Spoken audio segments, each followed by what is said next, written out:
Hello and good afternoon. So, this show is all about will there be a Fife house price crash in 2025? But before we get into it, let's just do a run through and we will obviously come back to you. But this is where we will discuss in great detail about the house prices, stock on the market, and will there be a house price crash in 2025. Now, this is a topic that I'm sure will get a lot of you talking, but let's see how we get on. So, in early 2023, most property forecasters anticipated a significant downturn in the UK housing market over the following 2 years. Halifax, for example, predicted an 8% drop in house prices. Savills went even further to 10%. And then another bank actually predicted a fall of up to 15%. Now, of course, this was all gloomy and it really did capture the headlines. But there's actual data that tells a completely different story. And according to the Land Registry, you have actually got UK house prices at 1.76% higher today than in January 2023. And in fact, to bring it closer to home, you have Fife house prices are 6.1% higher. Now, of course, we are halfway through 2025, and many are asking the same question again. Will house prices crash this year? Based on current data and trends, the answer is simple no. But we're going to get that into further detail and really look at the nitty gritty.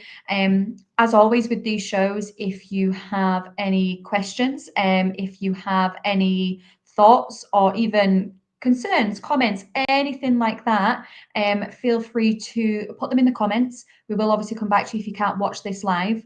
But before we do get into it and really get into the nitty gritty, let's cue the tape.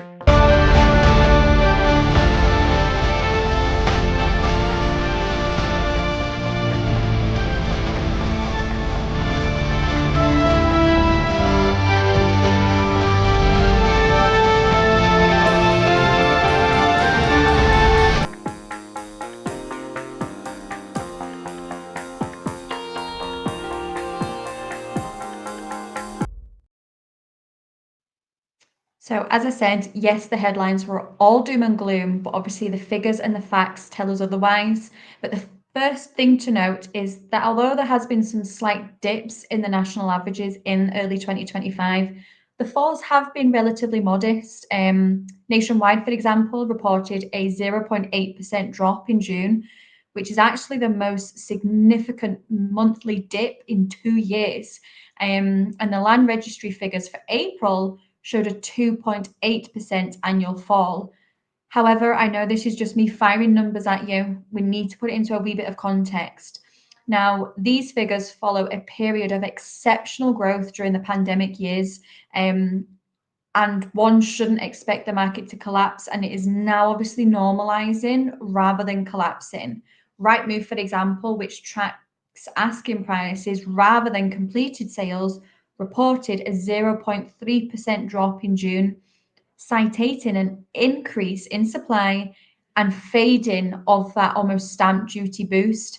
Denton House, who obviously we get a lot of our research from, uniquely track price per square foot figures at the sale agreed date in the UK. And price per square foot is something that we do speak about quite often. And Perry and I have done a show previously based on pricing and how price per square foot comes into account, because that's also when a surveyor's coming into your property and they are looking at the footprint and they are obviously working out the valuation, floor area and square footage plays a big part in it, and we work out price per square foot. Obviously, some areas have a higher price per square foot than obviously other areas, like St Andrews, for example. It can be anything over 3,500 per square foot and work our way up.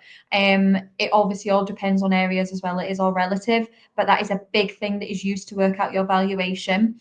And the price per square foot figures track the Land Registry 5 months in advance, which actually has a 98% correlation. So this means we know what will happen to the published Land Registry house prices 5 months in advance with a very high level of certainty. So, for example, 5 months ago, the pound per square foot for UK home sales agreed was at 338,000, and today it stands at 346.25, so just over £346 per square foot. Therefore, based on this calculation, UK house prices should be 2.24% higher by January than they were today.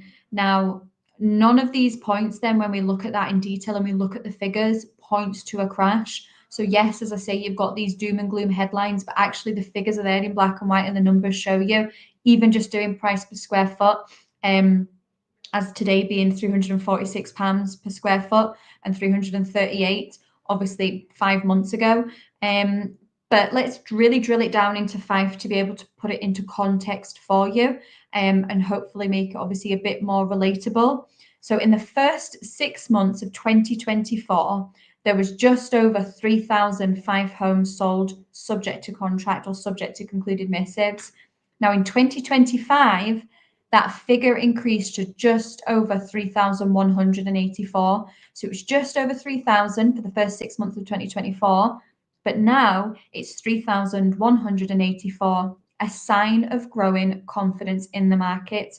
And when we say Fife, we are referring to the areas KY1 to 12 and 14 to 16. And in fact, at the start of the year, most forecasters expected prices to rise moderately this year. Again, Savills and the Homeowners Alliance both projected growth of around 4% in 2025. Now, Zoopla, on the other hand, they forecasted a more cautious figure at 2.5%, and Knight Frank predicts a similar increase also. Now, Capital Economics anticipated an average house price growth of around 4% for the year between 2025, taking you to year 2027. Now, the consensus across the industry is for stability or a modest recovery rather than a dramatic decline, which is obviously what the headlines are trying to obviously scare us with. And a key reason for the relative resilience of Fife house prices is the low mortgage rates. Now, obviously, in 2023, they climbed to just over 6%. Rates have stabilized and are expected to continue to fall gradually through 2025. So we're going to keep our fingers crossed, and obviously keep a real close eye on that for when the Bank of England obviously reveal their base rates. That'll give us an indication as well. But many lenders have already dropped their fixed rate deals below 4.5%, which is a lot better than the 6% in the middle of 2023. And further reductions are likely to continue, as I say, as the Bank of England do obviously do their cuts. Now, the shift in affordability is expected to improve buyer sentiment and support them price levels, as it is then more affordable and accessible for people, especially for first-time buyers out there. If the base rates continue to come down and obviously mortgage rates obviously fall in line with that, it does open up more opportunities for people that are needing to perhaps upsize because they've obviously started a family, or they are looking to get on the market and obviously start their property journey. But crucially, the UK labour market remains strong. Unemployment is low, currently sitting at around 4.6%, and wage growth is holding steady at around 5.2% per year.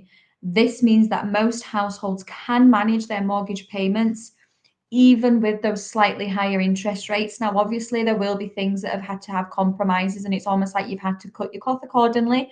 But it's all relative. So with that in mind, then, there is a slight sign of the kind of financial stress that forces those mass sales, or even obviously, unfortunately, repossessions, and we do see them, which then also does impact on house prices, especially if you're looking at obviously the area and you're looking at the postcode and the averages. Obviously, repossessions do obviously then affect that local market and the figures that's put on them. So then with that, another critical factor is the increase in regulation that mortgage lending over the past decade has introduced.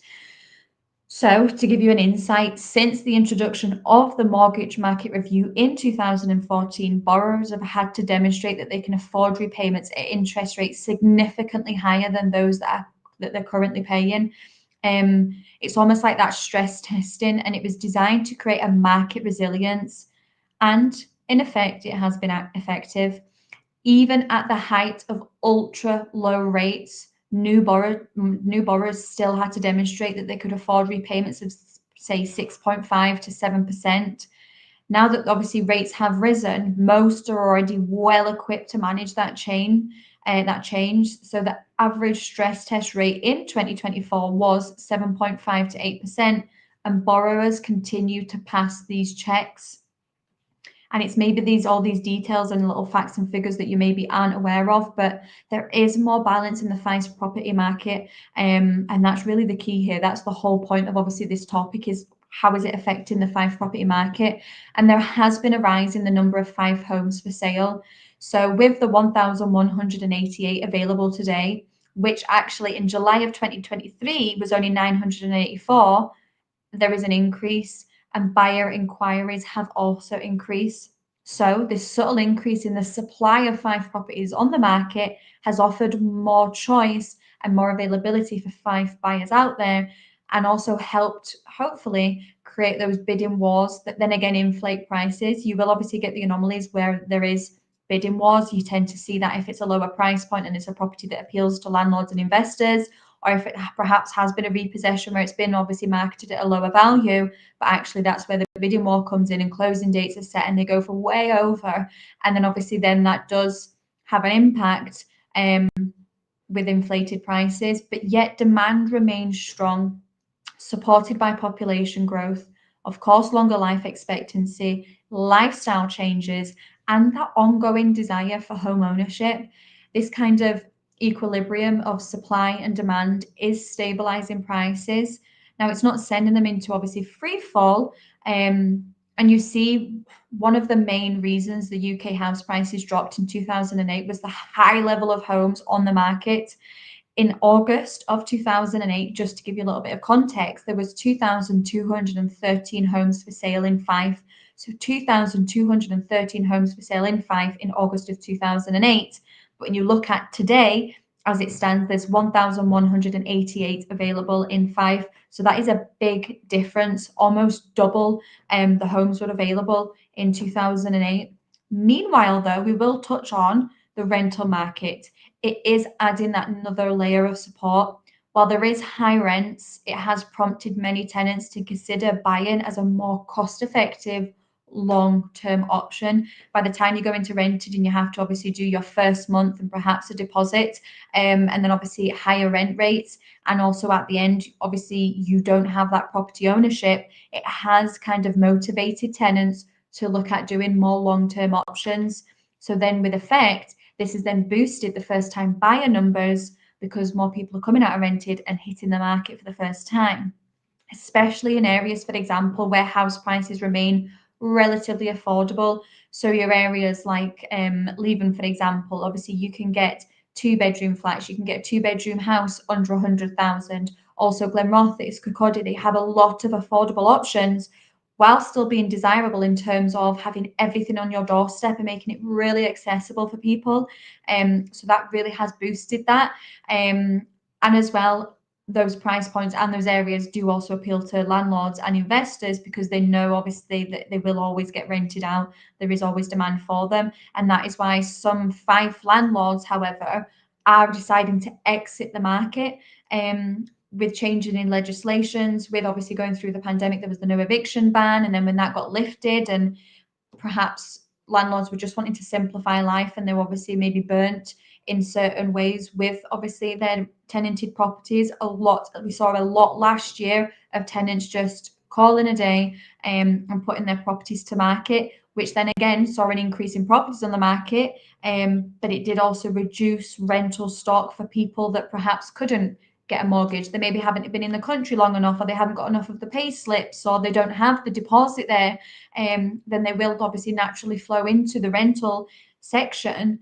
But if there isn't the rental stock available, then obviously we hit this bottleneck, which then is again, because there's less availability, landlords are aware of this and they can almost put a premium on their rental properties and their price per calendar month that they're charging and push the rents up. Which again then makes buying more appealing for people if it is feasible for them.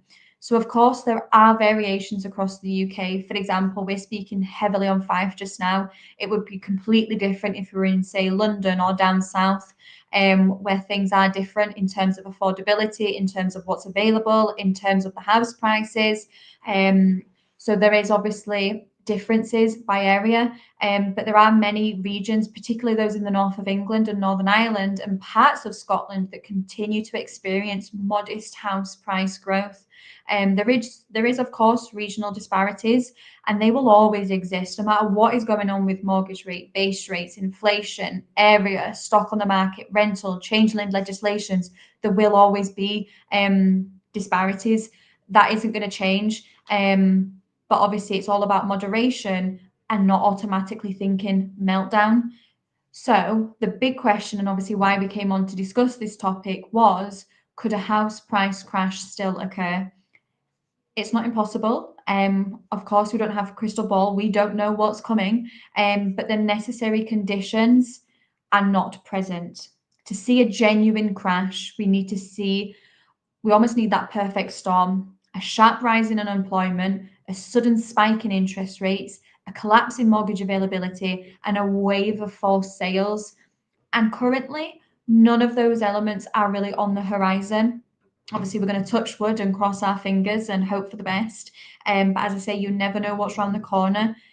Even the risks that do exist, i.e., slower than expected rate cuts, the changes that obviously the government did to housing policies, the economic shocks from abroad, they are likely to lead to a stagnant or small dips, but it's not as big as a crash, and it's not as much as the doom mongering as we think it is. And the foundation of the UK housing market is far stronger than it was in 2008 or even the late obviously 80s.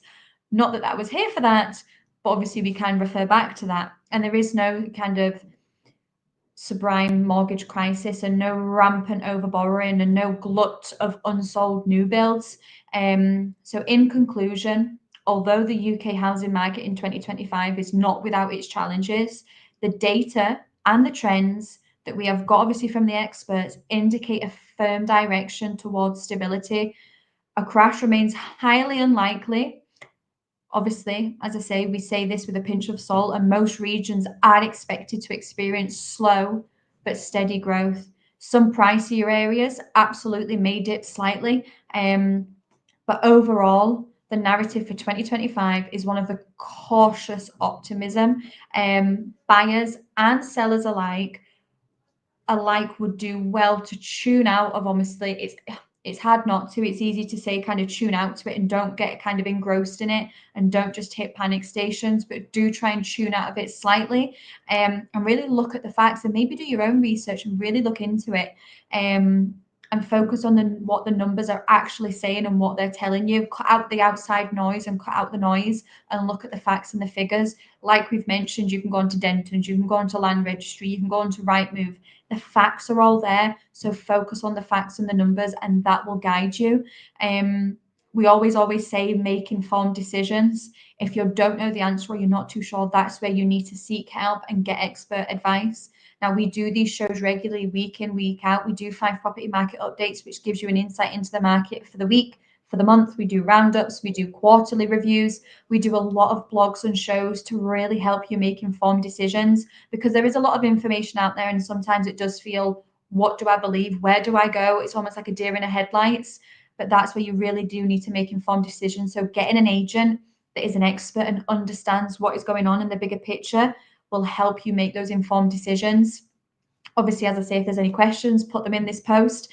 But if you are planning to move, to buy, to invest this year, understanding your local market, and it's absolutely key, and think about long-term perspective as well.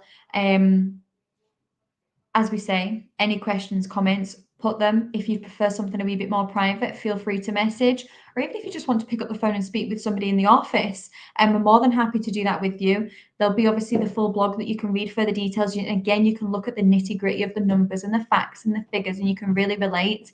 But make informed decisions, try and cut out the noise, and any questions, we would love to hear them. All the best, take care, and we'll see you for another show next week. Bye for now.